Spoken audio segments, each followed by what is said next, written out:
दोस्तों, ये उस ज़माने की बात है जब नेपोलियन को देश से निकाल कर गद्दार डिक्लेयर कर दिया गया था और काले पानी की सज़ा में भेज दिया गया था।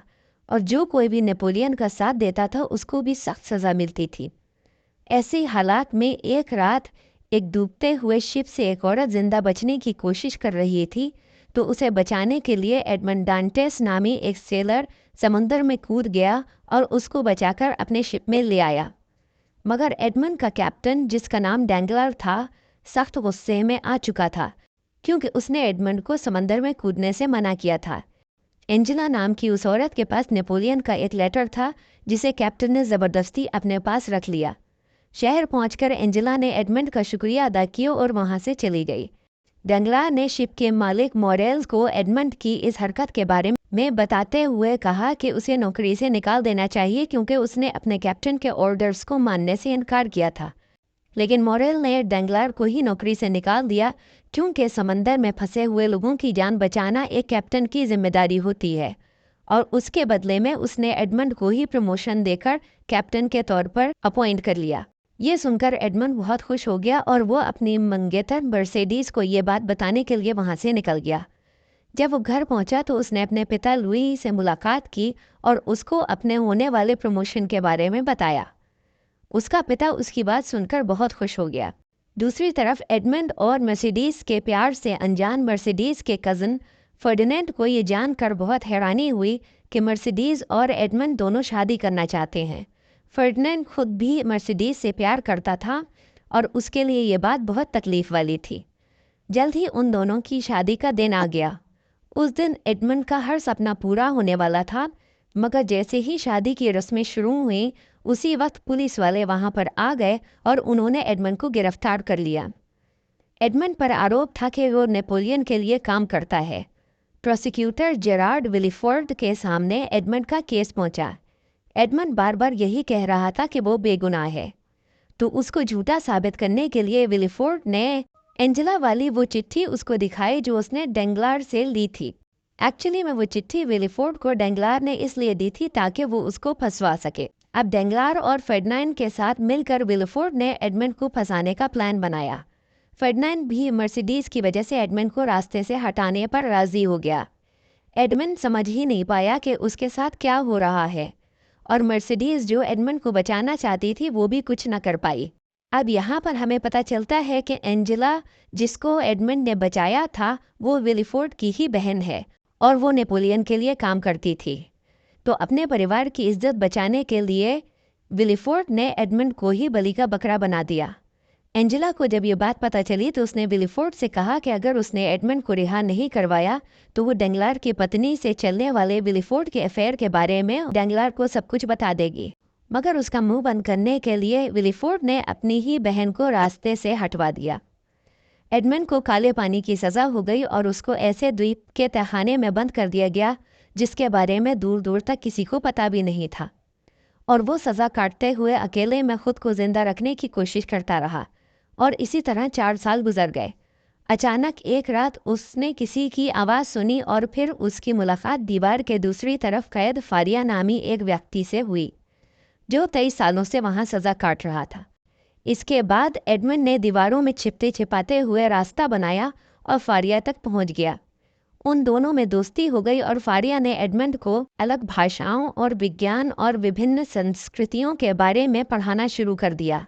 उसने उसको तलवारबाजी भी सिखाई। 8 साल तक ये सब कुछ एडमंड उससे सीखता रहा। फारिया ने उसे उस खजाने के बारे में भी बताया जो मोंटे क्रिस्टो नामी आइलैंड पर उसने छुपा रखा था। फिर इन दोनों ने वहां से भागने का प्लान बनाया और वो दोनों अपनी बनाई हुई सुरंग के रास्ते से बाहर निकलने की कोशिश करने लगे। लेकिन इस कोशिश में फारिया बुरी तरह जख्मी हो गया और उसकी मृत्यु हो गई। जल्द ही गार्ड को उसकी मौत के बारे में पता चला और उसने वो लाश समंदर में फेंकने के लिए तैयार की और थोड़ी देर के लिए बाहर चला गया। लेकिन एडमंड थैले में से फारिया की लाश निकालकर खुद उसकी जगह पर लेट गया और गार्ड्स ने फारिया की लाश समझकर एडमंड को समंदर में फेंक दिया, और इस तरह वो वहाँ से भागने में कामयाब हो गया। वहाँ से बच जाने के बाद वो अपने घर पहुँचा, लेकिन वहाँ उसे पता चला कि उसके पिता लुई की सालों पहले मौत हो चुकी है। इतना ही नहीं, उसे यह भी पता चला कि मर्सिडीज ने फर्डिनेंड से शादी कर ली है और उसके बाद वो दोनों पेरिस चले गए, जहां अब वो दोनों अपने बेटे के साथ रहते थे। एडमंड की तो पूरी दुनिया ही बर्बाद हो चुकी थी। उसने मोंटे क्रिस्टो जाने का फैसला किया। फिर वो फारिया के बताए हुए रास्ते से होता हुआ मोंटे क्रिस्टो पहुंचा, जहां आखिरकार उसको वो खजाना मिल गया और फिर 1 साल के लिए वो गायब हो गया। नेक्स्ट हम देखते हैं कि वो दोबारा सीन में एंट्री करता है और भेस बदलकर स्टीफन नामी एक व्यक्ति से बात करता है, जिसको डरा धमकाकर डेंगलार ने एडमंड के खिलाफ गवाही दिलवाई थी। उससे एडमंड को ये पता चला कि डेंगलार के साथ साथ फर्डिनेंड ने भी उसको फंसवाने में पूरी तरह से साथ दिया था, क्योंकि वो मर्सिडीज को किसी भी कीमत पर हासिल करना चाहता था। इसके साथ ये भी एडमंड को पता चला कि एंजेला अभी भी जिंदा है, लेकिन उसे विलीफोर्ड ने प्रोस्टिट्यूशन की दुनिया में ढकेल दिया था। सच्चाई जानने के बाद एडमंड ने डेंगलार और फर्डिनेंड से बदला लेने का फैसला किया और सबसे पहले वो एंजेला से जाकर मिला, जो एक लंबी बीमारी के बाद अब अपनी आखिरी सांसें गिन रही थी। एंजेला ने उसे बताया कि उसने विलीफोर्ड के खिलाफ आवाज़ उठाई थी, लेकिन वो एडमंड को नहीं बचा सकी। लेकिन उसने विलीफोर्ड और डेंगलार की पत्नी विक्टोरिया के नाजायज़ बेटे एंड्रे को बचा लिया था, जिसे विलीफोर्ड जिंदा दफनाना चाह रहा था, और उसने उसको एक ऑर्फनेज में छुपा दिया था। अगले दिन एडमंड एंड्रे से मिलने के लिए उस ऑर्फनेज गया और उसने उसको अडॉप्ट कर लिया और उसको एंड्रयू का नाम दिया और बदला लेने के लिए अपने प्लान में उसे शामिल कर लिया। इसके बाद नेक्स्ट हम देखते हैं कि 5 साल बाद फर्डिनेंड पेरिस में एक बहुत ही इज्जतदार पुलिस वाला बन चुका है, जो अपनी पत्नी मर्सिडीज और अपने बेटे एल्बर्ट के साथ रहता है। लेकिन वो ये नहीं जानता था कि अब एडमंड भी एंड्रयू के साथ वहाँ आ चुका था और वो मुस्तकिल तौर पर फर्डिनेंड पर नज़र रखे हुए था। एक रात एडमंड प्लान बनाकर एक आदमी से एल्बर्ट का मेडल चोरी करवाता है। एल्बर्ट उस चोर का पीछा करता है और फिर एडमंड ने कुछ किराए के गुंडों को भेजा ताकि वो एल्बर्ट को घेर ले। फिर इसके बाद एडमंड ने एल्बर्ट को उन गुंडों से बचाने का नाटक किया और उसका विश्वास जीत लिया। फिर उसने बेहोश पड़े एल्बर्ट के पास जानबूझकर अपना पिस्टल निशानी के तौर पर छोड़ दिया और वहाँ से चला गया। और फिर वही हुआ जो वो चाहता था। अगले दिन फर्डिनेंड और एल्बर्ट उस पिस्टल के मालिक को ट्रैक करते हुए एडमंड के घर तक आ गए। एडमंड ने उनसे मोंटे क्रिस्टो का बहुत ही अमीर काउंट बनकर मुलाकात की। फर्डिनेंड उसका घर और शान शौकत देखकर बहुत ज़्यादा इम्प्रेस हो गया। वहाँ अपने घर में एल्बर्ट के सामने एडमंड ने हेडी नाम की एक खूबसूरत लड़की को पेश किया और प्लान के मुताबिक उसने एल्बर्ट को अपने प्यार के जाल में फंसाना शुरू कर दिया। वो लड़की एडमंड के प्लान में इसलिए शामिल हुई थी क्योंकि उसके पिता का भी फर्डिनेंड ने कत्ल किया था। फिर एडमंड ने एंड्रयू को उन लोगों से इंट्रोड्यूस करवाया और फिर फर्डिनेंड के थ्रू विलीफोर्ड और डेंगलार से भी दोस्ती कर ली।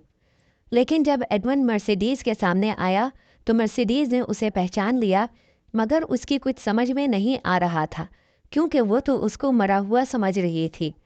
एल्बर्ट अब अकेले ही हेडी से मिलने लगा था और उन दोनों में प्यार और ज़्यादा बढ़ने लगा।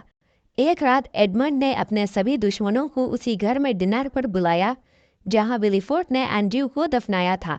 एडमंड ने सबको ये बताया कि उन्होंने इस घर को इसलिए ख़रीदा है क्योंकि यहाँ कई साल पहले एक बच्चे की हत्या की गई थी और कहा जाता है कि आज भी उस बच्चे की आत्मा इस घर में घूम रही है। और फिर उन्होंने सबके सामने उस डब्बे को बाहर निकाला जिसमें एंड्रयू को उस घर के बागीचे में दफनाया गया था। लेकिन विलीफोर्ड को ये देखकर बहुत हैरत हुई कि वो डब्बा खाली था। अब विलीफोर्ड को लगा कि शायद उसका बेटा अभी भी जिंदा होगा। विक्टोरिया एंड्रयू के कत्ल की कहानी सुनकर बहुत गुस्से में आ गई, क्योंकि उसको तो विलीफोर्ड ने यह बताया था कि एंड्रयू की जन्म होते ही मौत हो गई थी, इसलिए वो घर आकर विलीफोर्ड से खूब झगड़ा करती है। कुछ समय बाद एडमंड ने अखबारों में यह खबर छपवा दी कि डेंगलार के शिप्स समंदर में डूब गए हैं, और जैसे ही ये खबर सामने आई डेंगलार के सभी शेयर मार्केट में डूबने लगे। तो पैसों की प्रॉब्लम में फंसे डेंगलार ने $50 करोड़ उधार मांगने के लिए एडमंड से मुलाकात की, क्योंकि उस पर करोड़ों का कर्जा चढ़ चुका था। तो एडमंड ने उसे उधार देने के बदले एक पेपर पर साइन करवा लिया, मगर फर्डिनेंड ने उस वक्त तक पता लगा लिया था कि वो खबर झूठी है। इसलिए डेंगलार ने उस न्यूज़पेपर के खिलाफ कोर्ट में केस कर दिया जिसमें यह खबर छपी थी। लेकिन मामले की सुनवाई के दौरान एंड्रयू ने कोर्ट में सभी के सामने ये बता दिया कि वो विलीफोर्ड का नाजायज़ बेटा है, और विलीफोर्ड इस बेइज्जती के बाद वहाँ से गुस्सा होकर चला गया। उधर काउंट ने डेंगलार को ये बताया कि जिस पेपर पर उसने उधार लेने से पहले साइन किया था उसके मुताबिक उसने अपनी सारी प्रॉपर्टी काउंट के नाम कर दी है और अब वो बिल्कुल कंगाल हो चुका था। मगर इस सब के दौरान एंड्रयू ने सबके सामने आकर अपने पिता विलीफोर्ड का कत्ल कर दिया और पुलिस ने उसको गोली मार दी और इस तरह बेचारा एंड्रयू मारा गया। एंड्रयू की मौत की वजह से हेडी एडमंड से नफरत करने लगी। उसको लग रहा था कि एंड्रयू एडमंड की नफरत की बलि चढ़ गया और वो अब इस नफरत के साथ जीना नहीं चाहती थी। इसलिए कुछ और बुरा होने से पहले उसने एल्बर्ट के साथ वहाँ से भागने का फैसला किया। मगर रास्ते में उनको एडमंड मिल गया जिसने हेडी से कहा कि वो जाने से पहले एल्बर्ट को अपनी सच्चाई बता दे। तो हेडी ने एल्बर्ट को सब कुछ सच सच बता दिया। ये जानते हुए कि उसका इस्तेमाल किया गया, एल्बर्ट ने एडमंड को ड्यूल लड़ने की चुनौती दी। लेकिन हेडी ने एडमंड से कहा कि अगर एल्बर्ट को कुछ भी हुआ तो वो उसे कभी माफ़ नहीं करेगी। उसी रात मर्सिडीज़ एडमंड से माफ़ी मांगने आई और उसने उससे रिक्वेस्ट की कि वो एल्बर्ट को अपने बदले में शामिल ना करे क्योंकि वो तो निर्दोष है।